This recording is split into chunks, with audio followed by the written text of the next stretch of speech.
Calpurnia. Peace ho! Caesar speaks! Calpurnia. Here, my lord. Stand you directly in Antonius' way when he doth run his course, Antonius. Caesar, my lord. Forget not in your speed, Antonius, to touch Calpurnia. For our elders say the barren touch in his holy case shake off their stale course. I shall remember. When Caesar says do this, it is performed. Set on and leave no ceremony out.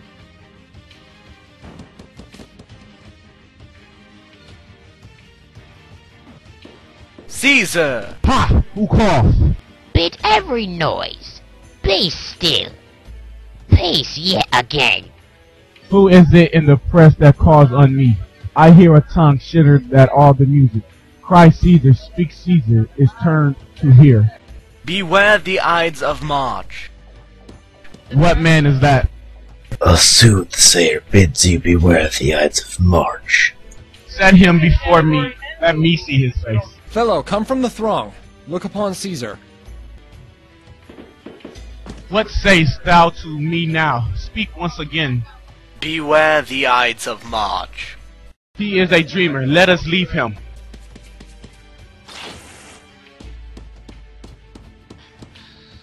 Will you go see the order of the course? Not I. I pray you, do! I am not gamesome. I do not lack some part of that quick spirit that is Antony. Let me not hinder, Cassius. Your desires, I'll leave you. I do observe you now of late.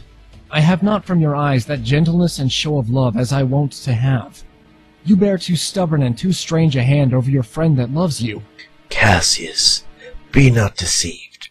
If I have veiled my look, I turn the trouble of my countenance merely upon myself. Vexed I am of late with passions of some difference, conceptions only proper to myself, which give some soil perhaps to my behaviors. But let not therefore my good friends be grieved, among which number Cassius be you one, nor construe any further my neglect than that poor Brutus, with himself at war, forgets the shows of love to other men. Then, Brutus, I have much mistook your passion, by means whereof this breast of mine hath buried thoughts of great value, worthy cogitations. Tell me, good Brutus, can you see your face? No, Cassius, for the eye sees not itself, but by reflection by some other things. 'Tis just. And it is very much lamented, Brutus, that you have no such mirrors as will turn your hidden worthiness into your eye, that you might see your shadow. I have heard, where many of the best respect in Rome, except immortal Caesar, speaking of Brutus and groaning underneath this age's yoke, have wished that noble Brutus had his eyes. Into what dangers would you lead me, Cassius? For you would have me seeking myself for that which is not in me? Therefore, good Brutus, be prepared to hear, and since you know you cannot see yourself so well as by reflection, I, your glass, will modestly discover to yourself that of yourself which you yet not know of. What means this shouting? I do fear the people choose Caesar for their king. I? Do you fear it? Then must I think you would not have it so. I would not, Cassius, yet I love him well. But wherefore do you hold me here so long? What is it that you would impart to me? I know that virtue to be in you, Brutus, as well as I do know your outward favor. Well, honor is the subject of my story. I cannot tell what you and other men think of this life, but, for my single self, I had as lief not be as live to be in awe of such things as I myself. I was born as free as Caesar, so were you. We both have fed as well, and we can both endure the winter's cold as well as he.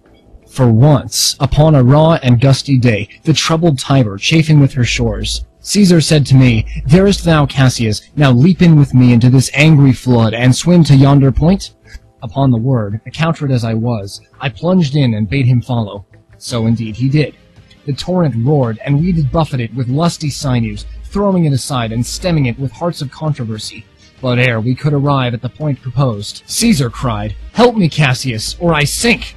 I, as Aeneas, our great ancestor, did from the flames of Troy upon his shoulders the old Anchises bear, so from the waves of the Tiber did I the tired Caesar. And this man is now become a god, and Cassius is a wretched creature that must bend his body if Caesar carelessly but nod to him.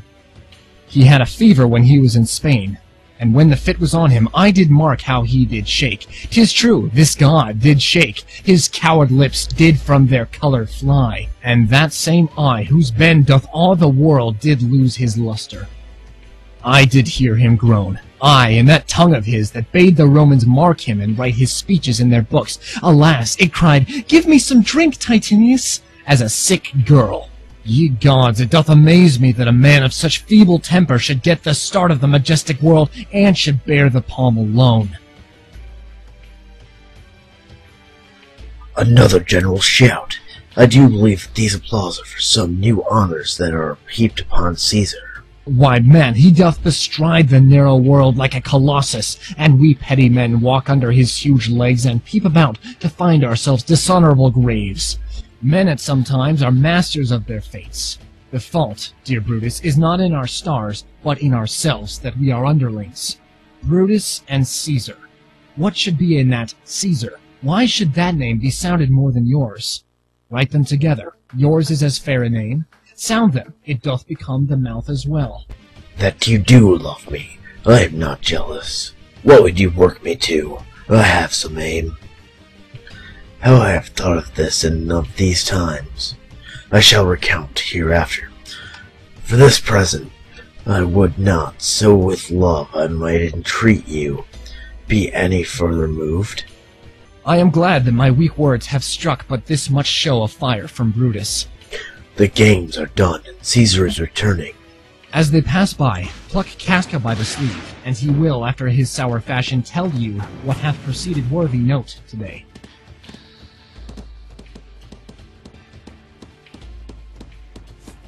I will do so, but look you, Cassius, the angry spot doth grow on Caesar's brow, and all the rest look like a chidden train.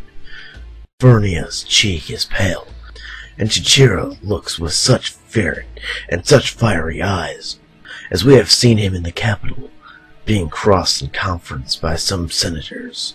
Casca will tell us what the matter is. Antonius, Caesar? let me have men about me that are fat, sleek-headed men, and such as sleep o' night. Yon Cassius has a lean and hungry look. He thinks too much. Such men are dangerous. Fear him not, Caesar. He's not dangerous. He is a noble Roman and well given. Would he were fatter, but I fear him not. Yet if my name were liable to fear, I do not know the man I should avoid as soon as they spare Cassius. He reads too much. He is a great observer, and he looks quite through the deeds of men. He loves no plays, as though thou, Antonio, he hears no music. Come on my right hand, for this ear is deaf, and tell me truly what thou think of him. You pulled me by the cloak. Would you speak with me? Aye, Casca, tell us what hath chanced today, that Caesar looks so sad. Why, you were with him. Were you not? I should not ask them, Casca, what had chanced. Why, there was a crown offered him, and being offered him, he put it by with the back of his hand, thus, and then the people fell a-shouting. What was the second noise for? Why, for that too. They shouted thrice. What was the last cry for? Why, for that too. Was the crown offered him thrice? Aye, Mary, wasn't any put it by thrice. Every time gentler than others. Every putting by mine, honest neighbour shouted. Who offered him the crown? Why, Antony? Tell us the manner of it, gentle Casca. I can as well be hanged as tell the manner of it. It was mere foolery. I did not mock it. I saw Mark Antony offer him a crown. Yet 'twas not a crown neither. 'twas one of these coronets. And as I told you, he put it by once. But for all that, to my thinking, he would fain have had it. Then he offered it to him again. Then he put it by again. But to my thinking, he was very loath to lay his fingers off it. And then he offered it the third time. He put it the third time by.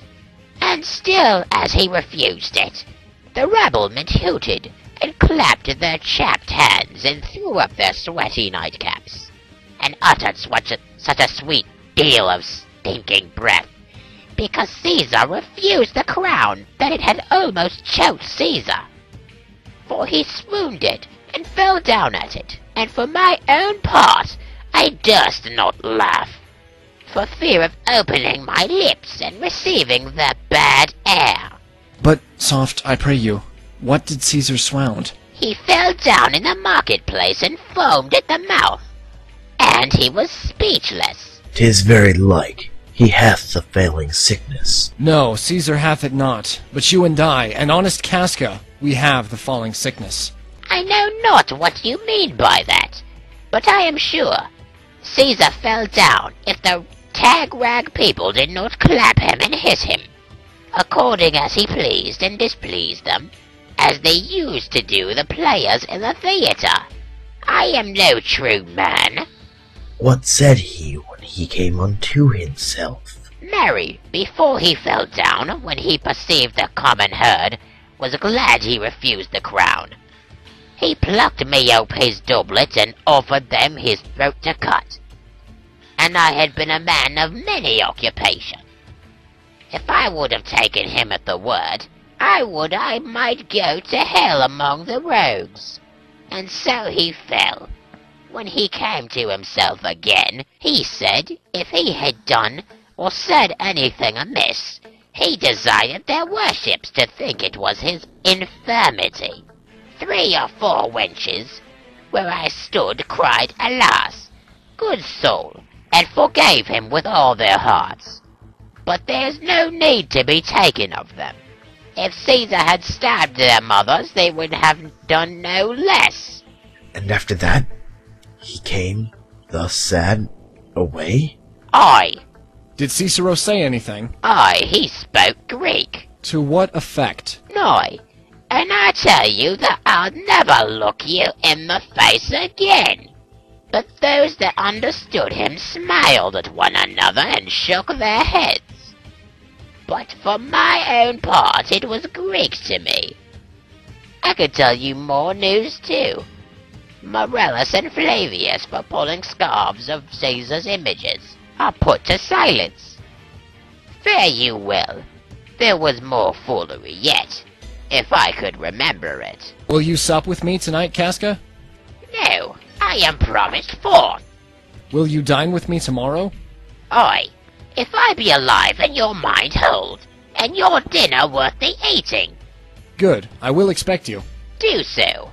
Farewell both. What a blunt fellow is this grown to be. He is quick to meddle when he went to school. So is he now in execution of any bold or noble enterprise. However, he puts on this tardy form. This rudeness is a sauce to his good wit, which gives men's stomach to digest his words with better appetite. And so it is. For this time I will leave you. Tomorrow, if you please to speak with me, I will come home to you. Or, if you will, come home to me, and I will wait for you. I will do so. Till then, think of the world.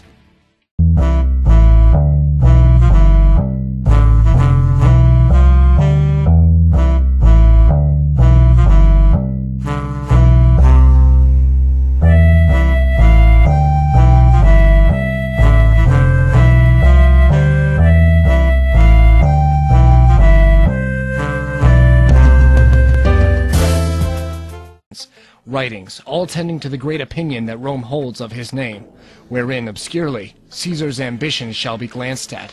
And after this, let Caesar seat him sure, for we will shake him, or worse days endure.